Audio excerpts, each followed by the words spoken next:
예, 하나님의 말씀 로마서 2장 11절 보시겠습니다. 로마서 2장 11절. 예, 이는 하나님께서 외모로 사람을 취하지 아니하심이니라. 예, 지난 시간 지금 그 11절에 이는 했던 그 내용에 대해서 우리가 하나님께서 이제 만사 만물을 작정하시고 작정하신 뜻을 따라서 영원한 언약 성취를 하셨다고 했어요. 그래서 그 뜻이 하늘에서 이루어진 것처럼 이 땅에서도 이루어지기를 구하는 것이 우리가 보고 있는 계시세계라고 이렇게 이야기를 했는데, 지금 하나님께서 에덴 동산에 있던 이 에덴 동산에 있던 아담을 추방을 시켰기 때문에 이때 이 추방되어진 우리 인간에 대해서 이렇게 설명이 되어졌습니다. 우리가 이거를 영성이라고 그랬고, 지성이라고 그랬고, 심성이라고 그랬고, 감성이라고 그랬고, 덕성이라고 이렇게 이야기하는데, 하나님께서 우리를 이렇게 성과 악을 알게 하는 가일나무 열매는 따먹으면 죽는다고 이야기했던 대로 우리 이 영은 죽었어요. 그래서 이 죽은 것을 우리 사형이 되어졌다고 이렇게 이야기를 했는데, 로마서에서 사도 바울은 이 상태를 더러움에 내어버려 두었다 이렇게 설명이 되어집니다. 그러니까 이 더러움에 내어버려 두었던 영성, 이 죽은 영으로 말미암아 가지고 이 지성이 가지고 있는 그거는 이게 허망스럽고 우준하게 되어졌다 이렇게 설명을 했어요. 그러니까 성과 악을 알게 하는 가일나무 열매를 따먹으면 이제 우리 아담이 그걸 다 보았을 때 지혜가 있을 만큼 그렇게 탐스럽게 생겼던 과일이었었는데, 그 미혹의 영에 의해서 따먹은 결과 지혜롭기는커녕 오히려 허망스럽고 우준하게 되어졌다. 그리고 그의 그 마음은 하나님께서 이제 여기서 주셨던 복과 그 다음에 나라, 이게 지금 추방되어진 것이 이게 상실되어졌다고 이렇게 이야기를 했어요. 이게 상실되어졌기 때문에 이 상실한 마음대로 우리를 두셨다 이렇게 이야기했어요. 이 에덴 동산 쫓겨난 상태가 상실한 마음대로 우리를 이렇게 두셨다. 그러니까 우리들의 마음은 상실한 마음이에요. 이 복과 나라를 다 상실한 마음을 가지고 있기 때문에 이런 그 감성은 이제 우리가 시기하고 또는 우리가 서로 분쟁이 일으키는 다툼이 있게 되어지는 이런 그 감성을 갖게 되어졌습니다. 서로 사랑하고 살아가야 되는 우리의 감성이 시기하고 미워하고 질투하고 라고 하는 이런 이 감성으로 바뀌었기 때문에 여기서 나오는 것이 지금 뭐예요? 이게 지금 다툼이라는 이야기, 분쟁이 일어나고 있어요. 어디로부터? 지금 헬라파 이 교인과 그 다음에 히브리파 이 교인 간에 갈등이 지금 일어나고 있다는 겁니다. 이 분쟁이 일어나고 있다고 했어요. 그래서 지난 시간에 우리가 이런 그 내용에 대해서 지금 이 사람들이 이 히브리파의 그리스도인들이 헬라파 교인들을 판단을 하는데, 그 판단하는 내용이 일단 공간적으로 해서는 그랬어요. 공간적으로 해가지고는 지금 아담 이후에 이제 노아의 세 아들을 통해 가지고 여기에 아브라함을 불러내셔서 아브라함에게 하나님께서 선민국가를 언약을 갖다 하지 않았어요?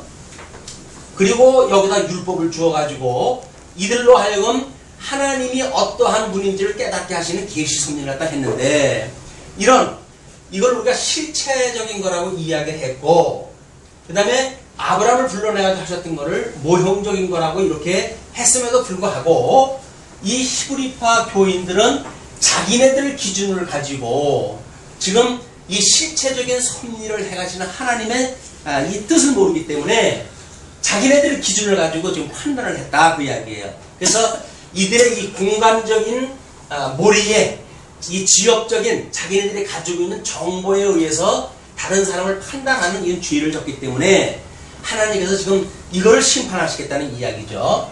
두 번째, 이제 이 시간 개념 속에서는 이제 이 시간인데, 하나님께서 만사 만물을 창조하신 이 모든 역사는 하나님이 사역이 끝나게 되면 이 심판하시는 것이 하나님이 하시는 일이에요. 그래서 알파와 오메가 되신 하나님께서는 모든 것을 당신의 영광을 계시하시고 그 영광의 계시가 끝나게 되면 보이는 세상을 이제 심판하실 건데, 이 심판을 하시기 전에 우리 예수님이 지금 이제 이 모형적인 역사가 끝나고 예수님이 이 땅에 오신 거예요. 이게 하나님의 의가 실현되어진 거예요.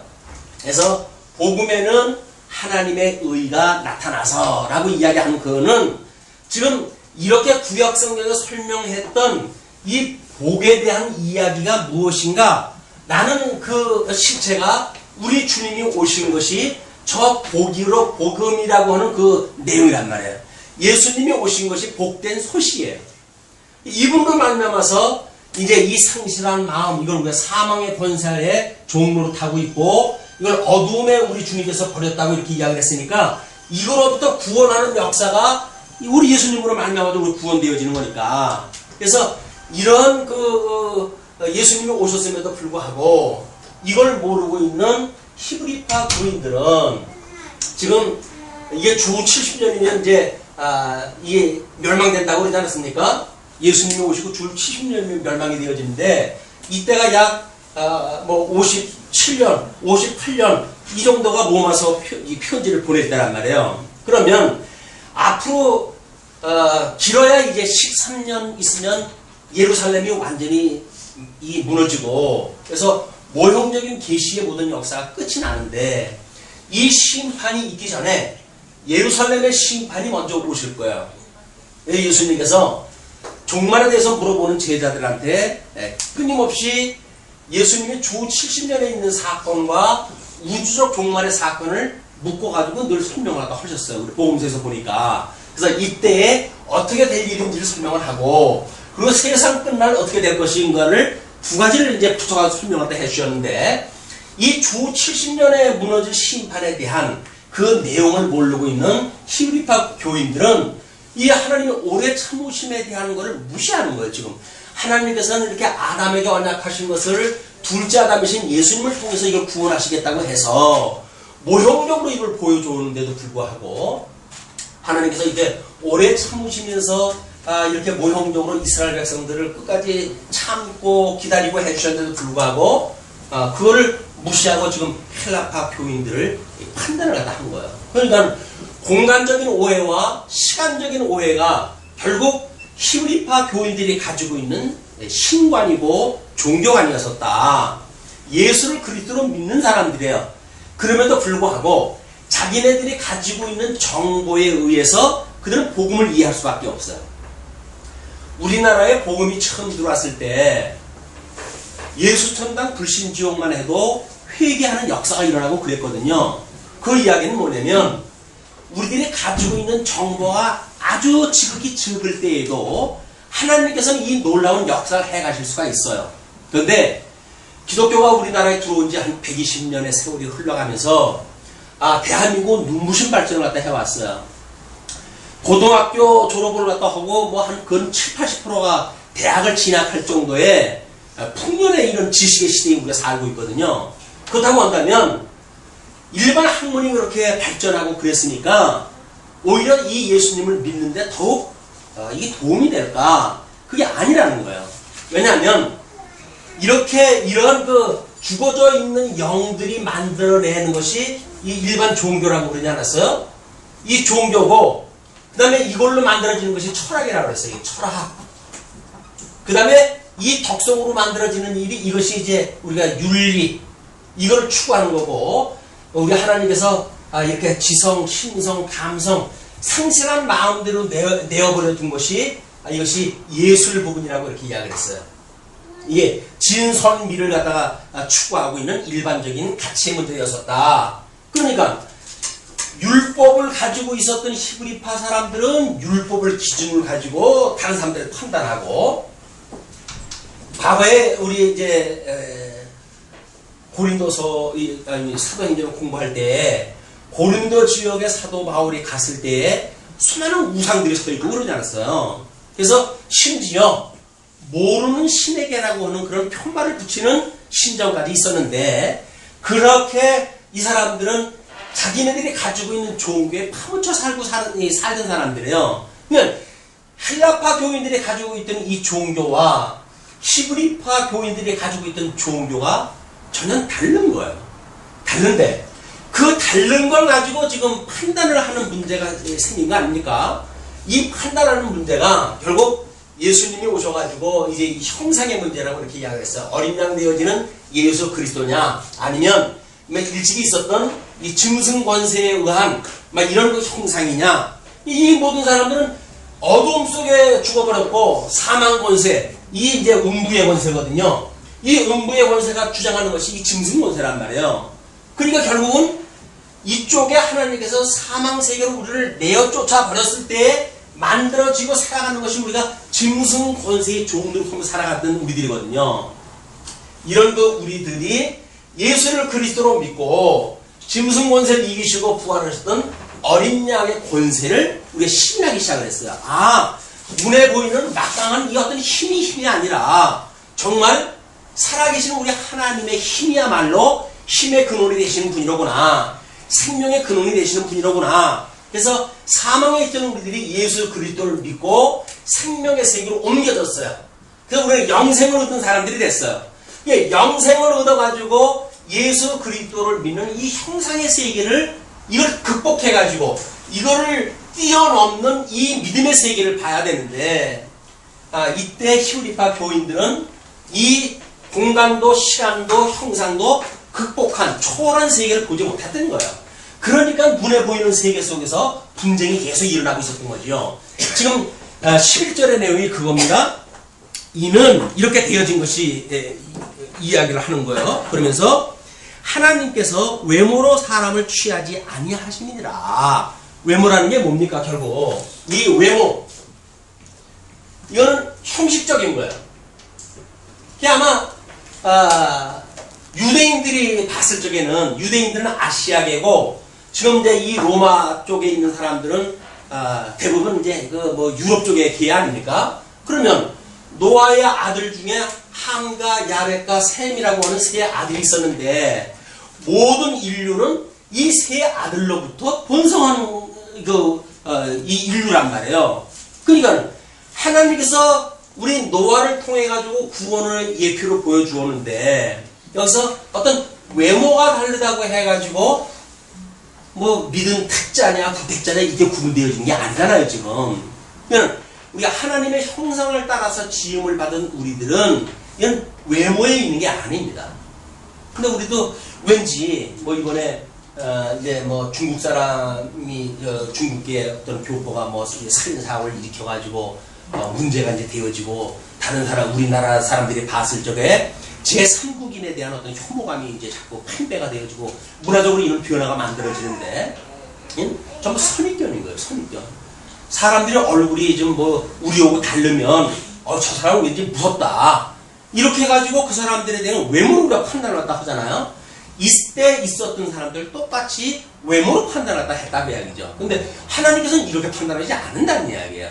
네, 이 외모가 아니라 정말 예수 그리스도의 형상을 닮아가는 이 모습이 무엇인가를 끊임없이 우리가 추구하게 되어지고 보게 되면, 외모가 아니라 이거야말로 이 어떤 형식적으로 드리는 그런 그 11조도 그랬잖아요. 의와 인과 신은 버렸도다.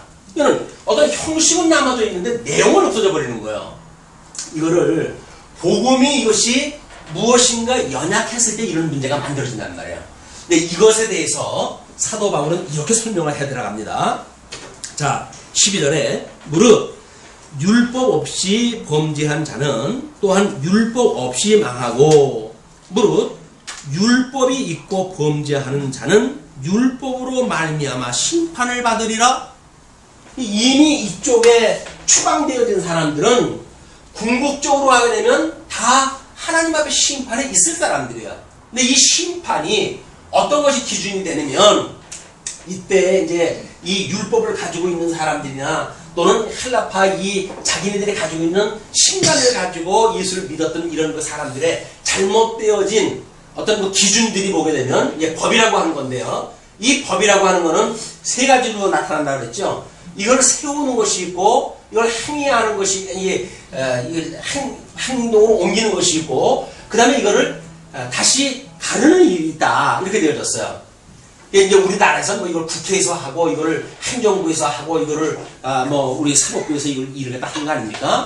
그런데 이 법이라고 하는 것이 기준이란 말이지, 기준. 근데 율법을 가지고 있는 사람들은 자기네들이 율법을 오해한 율법관이 있는데, 그 오해한 율법관을 가지고 법을 해석을 갖다 하는 거예요. 그러니까 이 법을 해석이 잘못되어지게 되면 행동하는 것이 잘못되어진 행동이 나오겠죠. 그리고 다른 사람을 판단할 때에도 자기네들이 오해하고 있는 어떤 그런 법리적인 해석을 가지고 이거 판단할 거라고요. 이게 지금 우리나라도 마찬가지예요. 모든 그 법치 국가들도 그 법을 집행하는 사람들이 어떻게 법리를 해석하는가에 따라서 오죽 그게 심하게 되면 유전 무죄, 무전 유죄라고 하는 이야기가 나올까요? 법을 해석하는 사람에 따라서 판단이 달라진단 말이에요. 왜? 이 해석들이 좀 달라지니까. 그런데 이런 그 문제, 하나님께서 세워줬던 그런 그 율법을 오해했던 이 이스라엘 백성들이 이 율법을 오해했는데, 율법을 오해한 사람들은 결국 이걸로 심판을 받게 되어지고, 또 우리 이 헬라파 교인들은 잘못되어져 있는 종교관 속에서 예수를 그리스도로 영접을 해가지고 자기 나름대로의 어떤 신간을 만들어가는 자들도 결국 하나님께서 심판을 하시겠다. 이게 궁극적인 거예요. 궁극적인 것.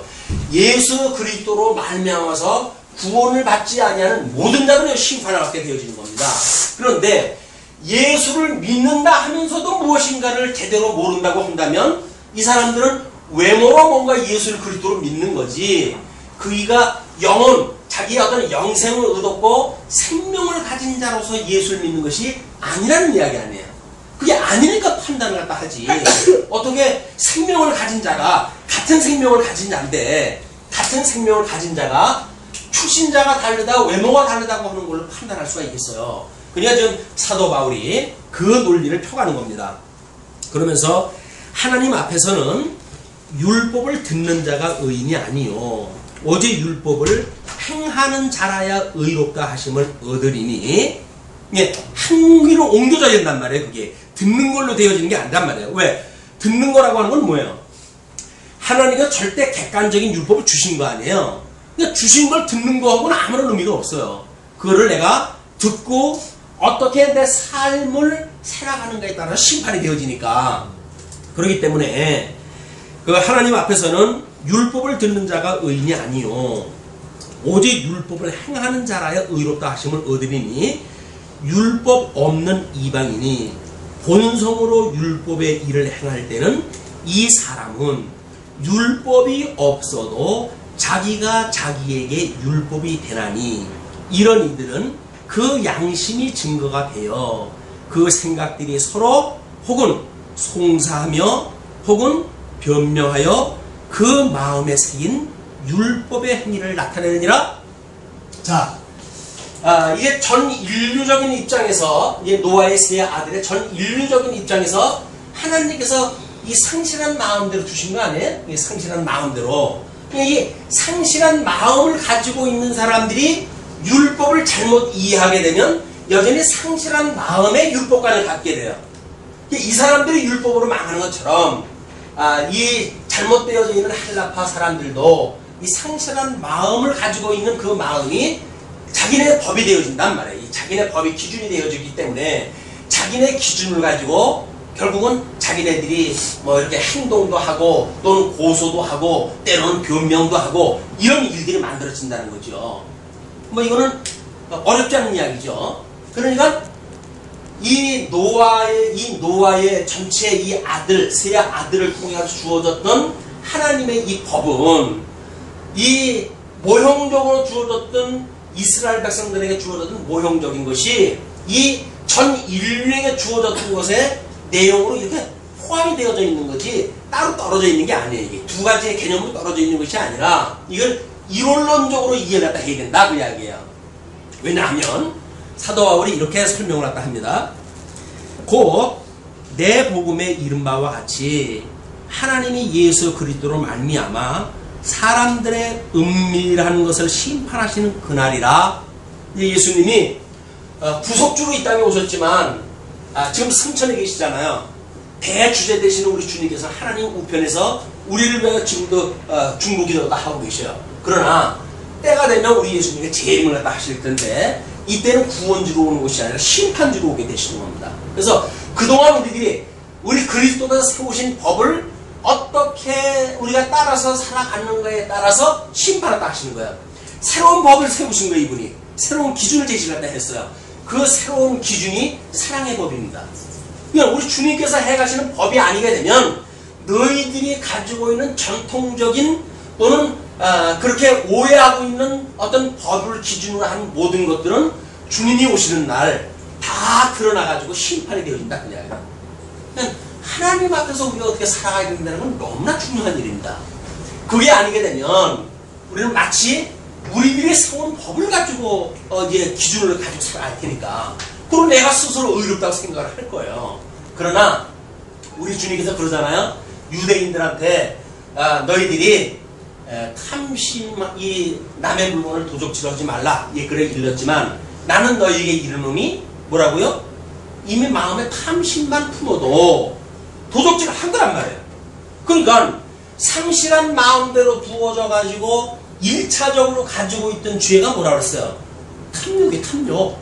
그 탐욕만 가지고 있어도 바깥으로 드러나지 않은 죄입니다.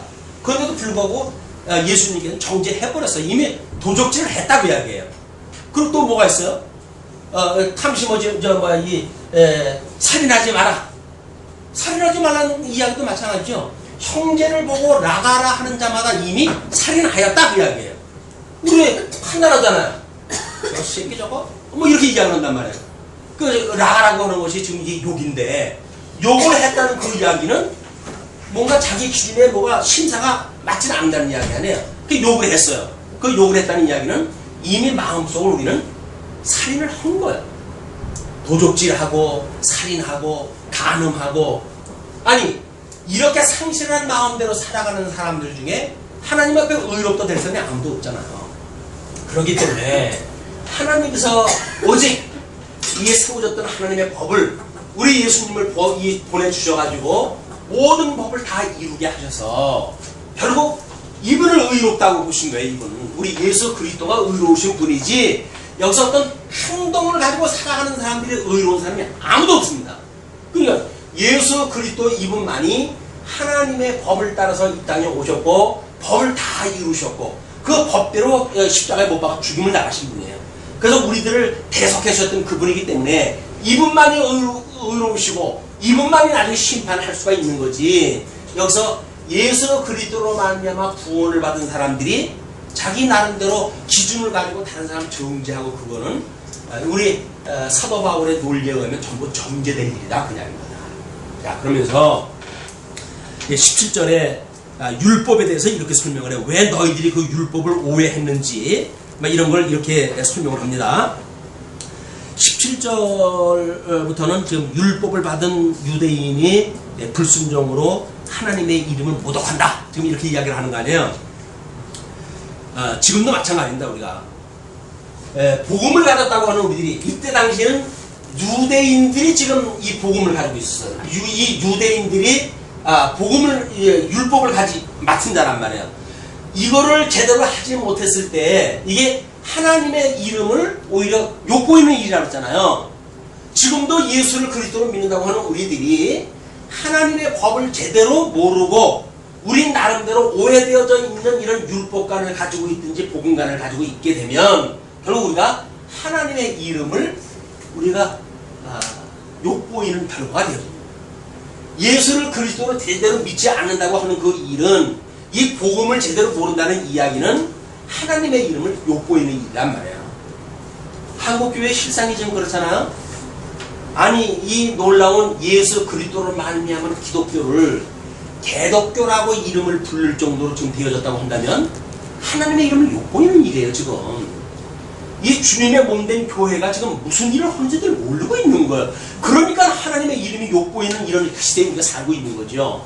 그러면 유대인들에게 주어졌던 이 율법이 도대체 무엇으로 주어졌길래 사도 바울이 어떤 근거를 가지고 이렇게 설명을 하는지 한번 보십니다.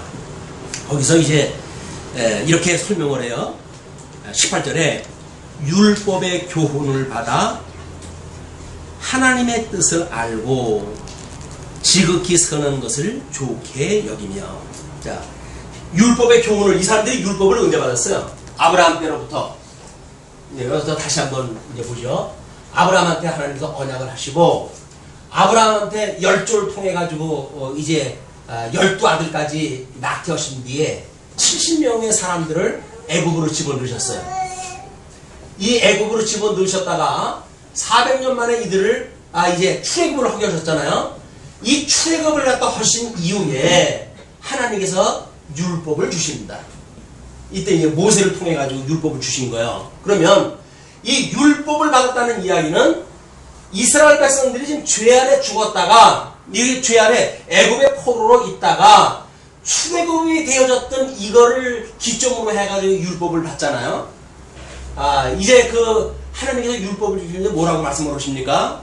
너희들은 애굽에서 종노릇하고 있던 너희들인데 내가 열조와의 언약을 기억하고 너희를 불러낸 여호와인 줄을, 이 여호와인 줄을 깨달아 알게 하기 위해서 내가 율법을 주었다, 그 이야기예요. 그러니까 우리들이 여기서 죄에서 구원받았던 것은 하나님께서 이 언약대로 이루시는 하나님으로 말미암아 우리가 자유를 입었다는 이야기 아닙니까? 이걸 깨닫게 한 게 율법이란 말이에요. 근데 이걸 깨닫는 율법이 아니라 이 깨닫는 율법을 자기네들이 기준으로 해가지고 행동하는 율법으로 바뀌어버린 거예요. 이것이 지금 사도 바울이 너희들이 이 율법 간에 큰 오해가 있다, 그 이야기입니다. 이 율법이라고 하는 것은 에덴 동산에서 추방되어졌다가, 이게 이제 애굽에서 종노릇 하는 거나 마찬가지죠. 에덴 동산에서 이 종노릇 하고 있다가, 사망의 종노릇 하고 있다가 둘째 아담이신 예수님으로 말미암아 구원 받을 것에 대해서 모형적으로 설명한 것이 이스라엘 국가의 지금 이 사건이란 말이에요. 하나님께서 아브라함에게도 아담에게 이걸 주셨던 것처럼 아담에게도 하나님께서 이걸 그대로 주셔요. 그리고는 그 복과 나라를 주었던 그 이스라엘 백성들을 하나님 애굽에 400년 동안에 종으로 토게 하신 거예요. 나라도 잃고 모든 주권을 잃고 종으로 살아가게 하시다가 400년 만에 이들을 출애굽을 했다 시키잖아요. 그 이야기는 이 출애굽이 되어졌을 때 너희들에게 이 율법을 준 거는 내가 열조의 언약을 기억하고 너희를 불러낸 여호와인 줄을 깨달아 알게 하기 위해서 이걸 주었다, 그 얘기예요. 자, 마찬가지로 에덴 동산에서 우리가 이미 복과 나라를 받았어요. 근데 복 있는 자는 우리가 우리 조상인 아담으로 말미암아서 불순종해서 우리가 죄 속에 이게 빠져버렸잖아요. 추방되어졌지만, 모든 걸 상실되어졌지만, 우리 둘째 아담이신 예수님을 통해서 구원받는다고 하는 걸 믿는 것이 믿음이란 말이에요. 이게 복음의 내용이에요, 복음의 내용. 이 실체적인 복음을 깨닫게 하기 위해서 모형적으로 이스라엘 국가, 손바닥만한 이스라엘 국가를 통해서 이걸 보여준 건데, 이 사람들은 이걸 가지고 선민의식이 하늘을 찔러요.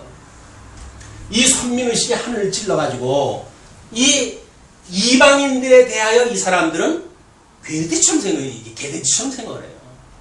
우리도 어떤 예수 그리스도를 말미암아 선민되어졌다고 하는 선민의식이 복음을 몰라가지고 방황하는 자에 대하여 어떤 우월감으로 이게 드러납니까? 아니면 빚진 자로 드러납니까? 만약에 이 사람들처럼 우월감으로 드러난다고 한다면 우리는 사랑을 깨달은 자가 아닌 거예요. 그러나 사도 바울의 고백처럼 나는 너희들에게 이 빚을 진 자가 빚을 진 자처럼 여겨지는 마음이 복음을 깨달은 자의 마음이죠. 그렇기 때문에 복음을 모르는 자에게 뭐 때를 얻든지 못 얻든지 복음을 전하고자 하는 것이 이 하나님의 은혜를 깨달은 자들이 하는 일이란 말이에요. 이걸 모르게 되면 우리는 나는 구원받았어, 이래가지고 나 구원받은 것만 자랑을 하지 구원 못 받은 사람에 대한 뭐 안타까운 마음이니 긍휼한 마음이 들질 않아요. 그러니까 다른 사람들이 재단을 하죠. 나는 이제 이 거룩하게 되어졌으니까 어떤 인간은 절에서 죄인이고 어떤 인간은 절에서 죄인이고 해가지고 온통 그 짓을 하다가 우리가 세상을 끝나고 갈 거라고요. 근데 사도 바울이 그게 아니라는 거예요, 지금. 자, 이렇게 이야기를 합니다. 내가 율법에 이제 율법의 교훈을 받아, 이 율법의 교훈을 받았다는 이야기는 뭐예요? 출애굽이 되어졌으니까 이걸 받았잖아요. 그러니까 죽었던 이 영이 어떻게 되어진 거예요? 우리들의 이 죽었던 영이 출애굽이 되어졌다는 이야기는 중생되어졌다는 거 아닙니까? 그렇죠? 그래서 거듭나고 중생되어졌기 때문에 이게 출애굽이 되어졌기 때문에 그 율법을 받아가지고 그 이야기 율법의 교훈을 받아서 하나님의 뜻을 알잖아요. 하나님의 뜻을 알아요. 이들의 이 허망하고 우준했던 이 사람들의 모든 지성활동이 하나님의 뜻이 무엇인가를 드디어 분별하기 시작한단 말이에요. 중생되어진 우리들도 마찬가지입니다. 예수 그리스도로 말미암아 중생이 되어져야, 우리 이 영이 중생이 되어져야 우리 이 지성이 허망하고 우준한 데에 그냥 있는 것이 아니라 하나님의 선하신 뜻이 무엇인가를 분별하기 시작하는 거예요. 마찬가지 율법이 그런 목적으로 주어졌다는 겁니다. 그러면서 지극히 선한 것을 좋게 여기며, 지극히 선한 것이 하나님의 뜻이에요. 하나님이 좋아하는 건 나도 좋아하고 하나님이 싫어하는 건 나도 싫어하는 거예요. 그냥 우리가 이게 사랑하는 관계냐 아니냐를 보게 되면 이걸 보면 되는 거예요. 사랑하는 사람이라고 한다면 자꾸 따라하고 싶어요. 그 사람을. 우리가 예수님을 사랑하게 되면 예수님의 이 좋아하시는 뜻, 하나님의 선한 뜻을 어떻게 이루셨는지 이걸 보고 따라하고 싶어요. 그게 주님의 몸된 교회의 특성인 거예요. 형상을 닮아가고자 한다 그 이야기예요. 예수 그리스도의 이 형상을 닮아가고자 하는 것이 하나님의 이 부르심을 받았던 성도들의 마음이죠. 그러니까 우리가 이 형상을 닮아가고자 하는 하나님이 좋아하는 뜻을 나도 좋아하고 하나님이 싫어하면 나도 싫어하는 거예요. 이것이 여기서 이제 하나님의 지극히 선한 것을 좋게 여기며, 또 내가 율법에 있는 지식과 진리의 규모를 가진 자로서 이 하나님 앞에 상실했던 마음이 돌아섰어요. 돌아서가지고 이가 가지고 있는 규모, 이 모든 규모가 어떤 걸로 바뀌게 되어집니까? 가지고 있는 것이 지식과 진리의 규모를 가진 자로서 소경의 길을 인도하. 소경의 길. 여기에서 어둠 속에 갇혀져 있기 때문에, 이 어둠 속에 갇혀져 있기 때문에 이 사람들에게 이 참 빛 대신의 생명이 무엇인가를 소개하게 되어진단 말이에요. 이렇게 되어야 된단 말이에요. 우리 하나님이 언약대로 이렇게 구원한 거다.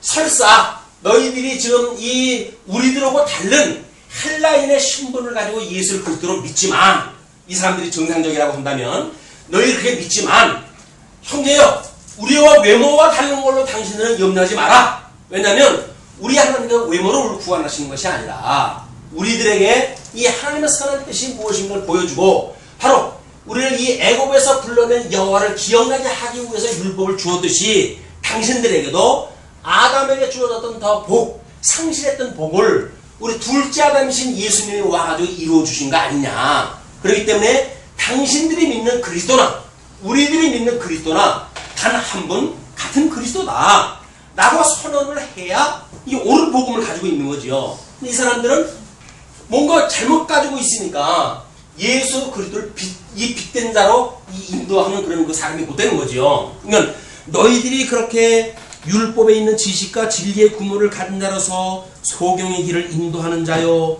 어둠에 있는 자의 빛이요, 어리석은 자의 훈도요. 어리석은 자들한테는 끊임없이, 여러분 그런 지금 잘못 생각하는 겁니다. 하나님의 선한 뜻은 그렇지 않습니다 라고 이야기를 해가지고 예수를 그리스도로 소개하는 일이야말로 이것이 이제 소경의 길을 인도하는 자고 어둠에 있는 자의 빛이 되어지는 건데, 그리고 어리석은 자의 훈도가 되어지고, 미숙해서 아직 나이가 어려가지고 미숙한 자들에게 진리가 무엇인가를 끊임없이 가르쳐줘야 되잖아요. 근데 그렇지를 아니하고 자기네들의 어떤 기준을 삼아가지고 판단하는 도구로 사용을 해버리니까 하나님의 법을 자기네 어떤 그런 안전장치를 갖다 가지고 있는 거예요. 자기네들한테는 무죄고 다른 사람한테는 전부 정죄가 되어지는 이런 율법을 갖게 되어진 거란 말이죠. 그렇기 때문에 너희들이 그렇게 스스로 믿는데, 선생이라고 스스로 믿으니, 그러면 다른 사람을 가르치는 내가 내 자신을 가르치지 않느냐.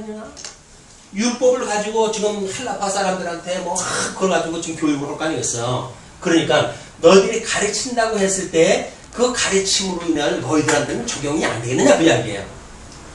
왜 성경에 가르치는 자들이 많은 자가 선생이 되지 말라고 이렇게 이야기를 하거든요. 왜냐하면 강대상에서 하나님 말씀을 선포하는 자가 하나님이 나중에 내리는 이 벌이 변화되는 일이에요. 변화되는 일. 입으로 해가지고 남실 뭐 복음이 어쩌니 저쩌니 이야기를 하면서 하는 행동은 온통 이쪽에 탐욕으로 가득 차가지고 자기의 어떤 헛된 영광을 위해 살아가고 이런 일을 하는 것이 만약에 교계에 어떤 정평되어진 일로 되어진다면 나중에 주님께서 오시는 날 드러나지 않을 것이 없는데 이 사람들이 한마디로 하나님이 어떠한 분인지 모르니까 이런 막 떼먹은 일을 갖다 하지 하나님을 알고 어떻게 그런 일을 하겠어요. 아니 뭐 성도님들은 모르니까 모른다고 했을 때 나중에 주님한테 난 그런 거 공부한 적도 없어요 라고 이야기를 하게 되면 미언제가 될지도 몰라요. 근데 가르치는 자는 남실 다 이야기를 하잖아요. 사랑이 어떻고 뭐가 어떻고 이거 다 이야기를 한단 말이에요. 근데 실질적으로 하는 걸 보면 어떤 걸로 봐요? 상실한 마음대로 이 허망된 그런 그 생각을 가지고 무준한 지성을 따라가지고 살아가는 이걸 가지고 살아가고 있으니까 세상에 온통 기독교가 지금 탐욕 종교로 해가지고 타락이 되어져 버리는 거예요.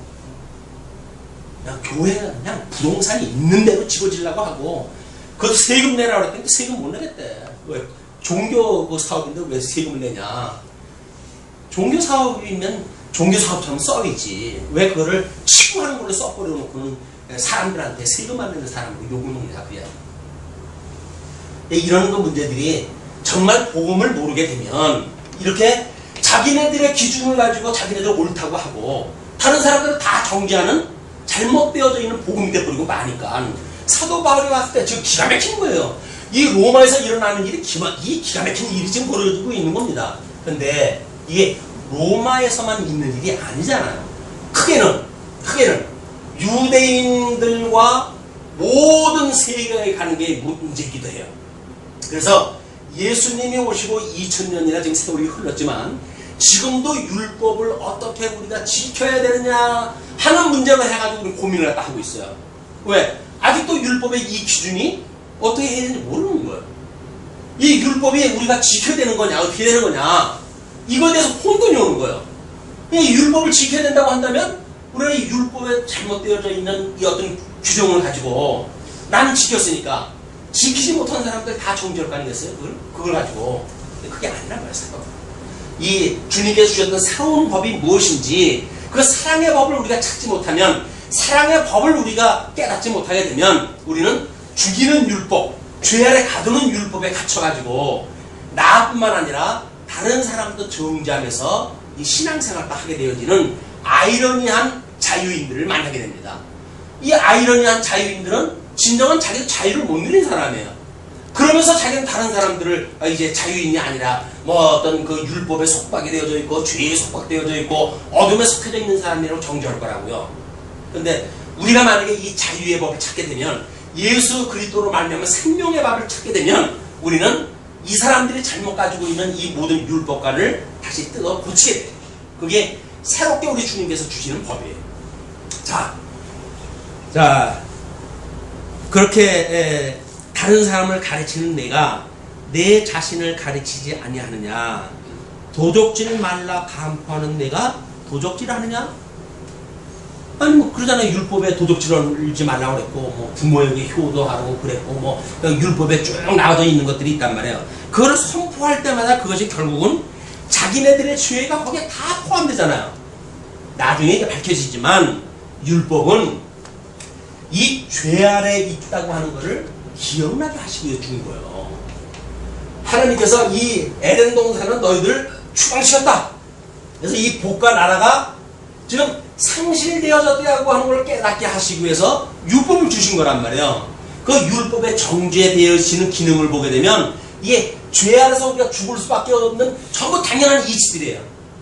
이 당연한 이치로 인해 가지고 내가 이렇게 죽을 수밖에 없었던 인생이로구나. 그러나 우리 이 둘째 아담 되신 예수님이 우리 대신 오셔가지고 우리의 모든 죄를 지시고 배속해 주셨다라고 하는 은혜의 감동이 예수를 믿는 성도들의 기분이지 무엇인가 주어진 율법을 행함으로 내가 이 하나님 앞에 의가 되어졌다고 말하는 것은 말 자체가 안 되어진다. 그런 그 이야기입니다.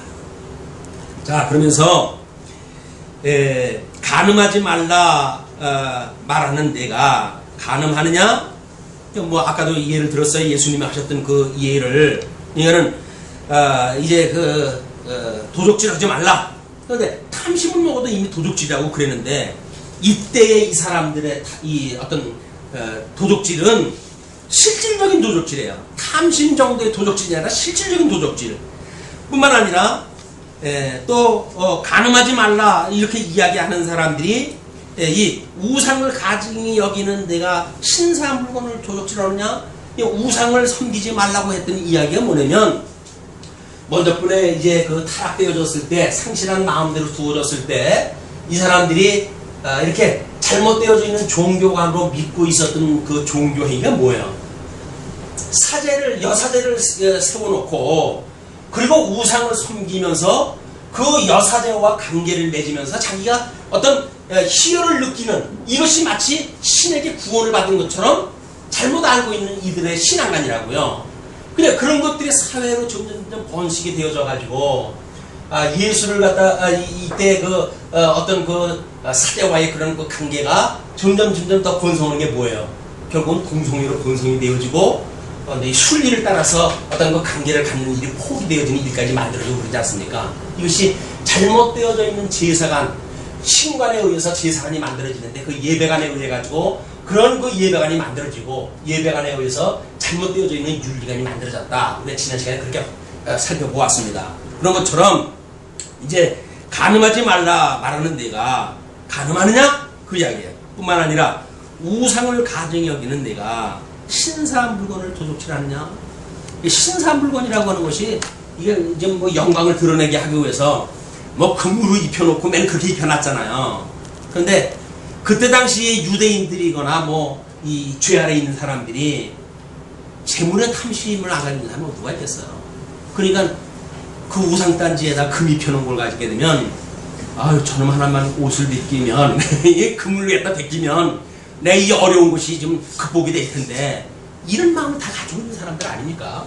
그러면서 신사의 우상이 어쩌니 이 외모적인 거 보고 형식적인 걸 보고 되니 안 되니 이걸 이야기한단 말이에요. 근데 속마음은 나도 있으면 좋겠다. 나도 있으면 좋겠다.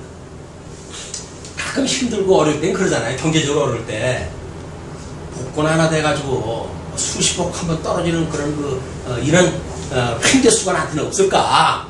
이런 생각이 가끔 들잖아요. 허망한 생각으로부터 벗어날 수 있는 지혜가 있기를 바랍니다. 하나님의 은혜가 있기를 바랍니다.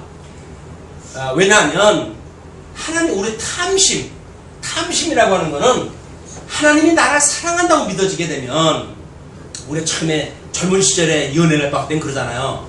나는 당신을 사랑해. 그렇기 때문에 피차 당신이 어려움이 있다 할지라도 나의 이 사랑은 변치 않을 거야 라고 해서 사랑을 전제로 해가지고 이 교제가 시작되잖아요. 근데 실질적으로 이 결혼을 갖다 하고 아기를 낳고 경제가 어려워지게 되면 야 돈도 못 벌고 도대체 뭐 하는 거냐 이게 이렇게 돼가지고 우리는 돈에 대해 가지고 이제 공경할 때 해야 될 거예요. 이게 현실이에요, 현실. 근데 만약에 그 사랑이 믿어져 가지고 당신과 나가 힘만 합친다고 한다면 이 어려운 난관을 우리는 지혜롭게 극복해 갈 수 있을 거야 라는 생각이 들게 되면 정자기보다는 위로를 갖다 하겠죠. 힘내 같이 해봅시다 라고 하는 어떤 그런 것이 만들어질 거 아니겠어요.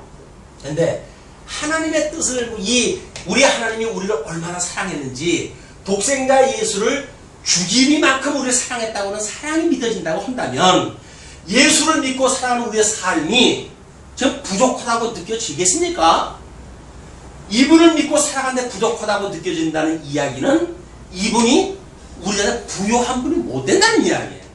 천지를 지으신 하나님이 우리한테 부요한 분이 안 되는 거예요. 누구만도 못해요? 세상에 이 우상 던지밖에 못하는 거예요. 우상을 믿게 되면 때로는 우리들한테 뭐 행지수도 가르쳐주잖아요. 남방으로 가게 되면 귀인을 만날 거요. 그래가지고 귀인 만나가지고 뭐 복권이라도 얻는 방법을 제시해 주잖아요. 하나님 그게 없어요. 그럼 우리는 이 천지를 지으신 하나님보다는 우상단지를 믿는 것에 더욱 우리들의 세상을 살아가고 있으니 하나님을 믿는다는 것이 허상을 내요. 예수 그리스도를 믿는다는 이야기가 그냥 공연물이라고요. 말로만 우리가 예수를 그리스도로 믿는다고 그러지. 이분이 나의 생명이고 이분이 나의 정말 모든 것의 힘의 근원이 되셔서 지금 내가 하나님께로부터 나와서 하나님께로 말미암고 하나님께로 돌아가는 철저한 피조물입니다. 라는 신앙 고백을 가지고 살아갈 수 있다면 우리는 정말 예수를 믿고 이 생명에 우리가 동참한 자지요. 그러나 생명에 동참하지가 않으면 어두운 세력에 끊임없이 끌려다닐 수밖에 없는 거예요. 이게 종노릇하니까. 이거를 지금 사도 바울이 이렇게 아주 간단하게 이렇게 설명을 합니다. 그러면서 24절에 기록된 바와 같이 하나님의 이름이 너희로 인하여 이방인 중에서 모독을 받는도다. 결국은 제사장 이 사람들 하나님께서 이 이스라엘 사람들 이걸 준 건 뭐라고 그랬죠? 여기서 우리가 아브라함한테 주어졌을 때 그걸 이 나라를 제사장 나라라고 이렇게 이야기를 했고 거룩한 백성이라고 그랬어요. 거룩한 백성. 하나님께서 이걸 삼으시겠다는 거예요. 지금 이걸 삼으시겠다는 이야기인데 지금 모형적으로 이스라엘 국가를 주었다는 이야기는 뭡니까? 제사장 나라로서의 어떤 그 사명이 있다는 거예요. 제사장 나라면 우리 예수님이 제사장 나라로 오셨으니까 이분처럼 당신의 몸을 불살라가지고 이 빛인 하나님을 소개를 해야 되는 거 아니에요? 증거를 해야 되는 거 아니에요? 근데 자기네들의 기준을 가지고 자기네들 어떤 유익을 위해 가지고 모든 율법을 섞어가지고 써먹으니까 이거는 하나님하고는 전혀 상관없는 일이 벌어지는 거죠. 그래서 지금 사도 바울이 기록된 바와 같이 하나님의 이름이 너희로 인하여 이방인 중에서 모독을 받는다. 이렇게 이야기를 하는 겁니다. 자, 내가 율법을 행한즉 할례가 유익하나 만일 율법을 범한즉 내 할례가 무할례가 되었느니라. 자, 아브라함한테 하나님께서 이제 이거를 주셨잖아요. 그런데 출애굽해가지고 이 율법은 모세에게 주어졌어요. 그런데 이건 이제 아브라함 때서부터 모세까지 약 500년 차이가 나지 않습니까? 그러면 아브라함한테 언약하고 모세에게 율법을 주기 전까지는 모세는 500년 뒤에 이 율법을 주었으니까 패했다고 하더라도 이제 뭐 100번 양보해가지고 아브라함한테 주어졌던 이 할례만큼은 지켜야 되지 않느냐라고 이 사람들이 생각을 했어요. 그래서 자기네들은 할례 받은 사람, 이방인들은 할례 받지 못한 사람 이렇게 구분하다 해놓은 거예요. 예, 그거를 구분하다 해놓고 무할례자라고 해가지고 무참하게 이 사람들을 비판하고 그러니까 너희들이 이 할례를 한다는 것도 율법과 이것이 같은 모습으로 보여줬단 말이에요. 민족적으로 해야지 율법을 주었지만 이 민족적으로 율법을 주기 전까지는 할례라고 하는 방식을 통해 가지고 행위 언약을 삼으신 거예요. 그러니까 이걸 지키지 않고 이걸 했다고 해가지고 문제 해결되는 것도 아니고 이걸 행하면서 이걸 행하지 않는다고 해서 문제가 해결되는 게 아닌 거예요. 왜? 둘이 다 조건 언이라고 이 언약이라고 하는 개념으로 똑같은 원리입니다. 똑같은 원리이기 때문에 그렇다는 이야기죠. 그러면서 그런즉 무할례자가 율법의 제도를 지키면 그 무할례를 할례와 같이 여길 것이 아니냐. 그래서 너희들이 율법을 행하지 않으면서 할례를 했다고 뽐을 내면 만약에 이 할례를 지키지 않는다, 이 어떤 그 율법을 지키는 사람들이 할례를 못했던 사람들이 율법을 지킨다고 하는 이유를 가지고 너희들 공격할 거 아니냐 그 이야기예요. 그렇죠? 할례를 했던 율법이든 어떤 한쪽을 가지고 있는 사람이 상대방을 공격할 수밖에 없기 때문에 그 이야기예요. 또한 본래 무할례자가 율법을 온전히 지키면 의문과 할례를 가지고 율법을 범하는 너를 판단치 아니하겠느냐? 말이 되죠 이제? 네? 왜냐면 지금 할례 받은 거 자랑을 하니까 그럼 할례 받지 못한 사람들이 율법을 제대로 지켜가지고 너희들을 공격한다고 한다면 너희들이 뭐라고 이야기할 것이냐? 그런 거 이야기예요. 자, 그러면서 대저 표면적 유대인이 아니요 표면적 육신의 할례가 아니라 오직 이면적 유대인이 유대인이며 할례는 마음에 할지니 신령에 있고 의문에 있지 아니한 것이라. 그 칭찬이 사람에서가 아니요 다만 하나님에게서니라. 그래서 예수 그리스도로 말미암아 우리가 마음의 할례를 갖다 한다고 이렇게 이야기를 갖다 하는데 이 마음의 할례를 받고 정말 참 그리스도인이 되어졌다고 한다면 우리 예수 그리스도로 말미암아 이 형상을 끊임없이 바라보고 우리 예수를 그리스도 벽대로 향해서 달려가는 우리 주님이 오라고 하시는 그날까지 이분을 바라보고 살아가지만 그렇지 못하게 되면 우리의 이 형상을 바라보는 것이 아니라 세상에 힘 있는 것, 권세 있는 것, 명예 있는 것에 우리의 눈길을 돌리게 되어지고 하나님께 주어졌던 그런 그 율법을 육체의 기회로 삼는 것으로 끝나게 되어집니다. 우리가 예수를 믿는다는 그 의미가 무엇인가를 지금 사도 바울이 적나라하게 로마 그 교회에 지금 헬라파 교인들과 유대파 교인들에 있었던 그 관계를 가지고 실체적인 언약과 모형적인 언약에 대한 전반에 대한 걸 설명하다 하는 거예요. 그래서 우리가 첫째 시간에 율법의 가입에 대해서 이야기를 했고 그 다음에 율법의 심판에 대한 것을 전주에 이야기를 했고 오늘 이 심판의 기준이에요.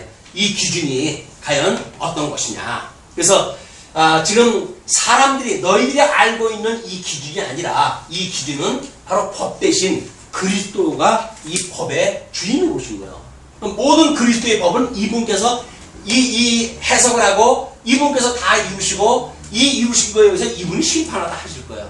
예수 그리스도를 말미암는 이 법, 이것이 우리에게 생명의 법이 되어지는 줄로 믿습니다. 예수 그리스도로 말미암아 생명의 법을 가지고 우리의 영생을 추구하면서 살아가는 행복한 성도라고 하는 신분을 이 시간 지금부터 2000년을 있었던 로마 교회에 잘못되어져 있는 우리 믿음의 선배들, 오해하고 있었던 믿음의 선배들의 교훈했던 사도 바울의 이런 그 내용을 가지고 이 시간 우리가 교훈을 받는 거예요. 지금이나 이때나 다른 게 아무것도 없습니다. 똑같아요. 문화적인 배경은 좀 달라졌다고 하지만 표면적이냐, 이걸 표면적이라고 이렇게 이야기를 했어요. 이걸 표면적, 이걸 내면적, 그 이야기예요.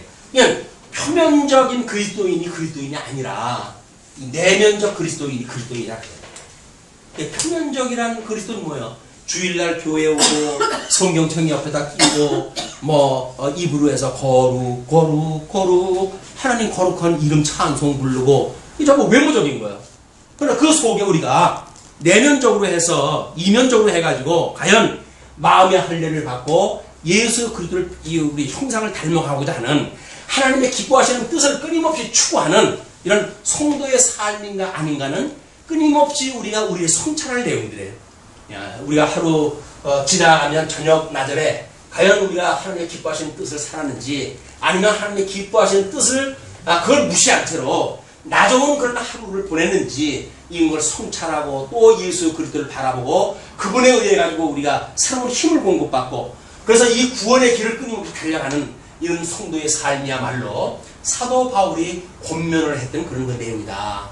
다음 시간에 이것 때문에 이제 그 실체적인 것과 모형적인 것, 그 율법의 구분에 대한 것이 다시 조건 언약의 개관으로서 마지막 시간입니다. 이제 그런 것이 어떻게 구분되어져 있는지 그 구분에 대해서 살펴보겠습니다. 자, 우리 이 율법을 잘못 가지고 있었던 유대인들처럼 예수를 그리스도로 믿는 우리인데도 불구하고 예수를 잘못 믿어가지고 세상의 엉뚱한 복이나 추구하면서 살아간다든지 세상의 신비로운 어떤 그런 거에 미혹당한다든지 어떤 세속의 이런 하나님의 성경에 말하지 아니한 쪽에 뭔가 우리가 마음이 빼앗겨 살아간다고 한다면 이때 있었던 이 사람들에게 주어졌던 사도 바울의 교훈이 우리들의 오늘 새로운 교훈이 되어져서 그로부터 일탈하는 생명으로 도약하는 새로운 시간이 되어지기를 빌면서 오늘 말씀은 주겠습니다. 기도하시죠.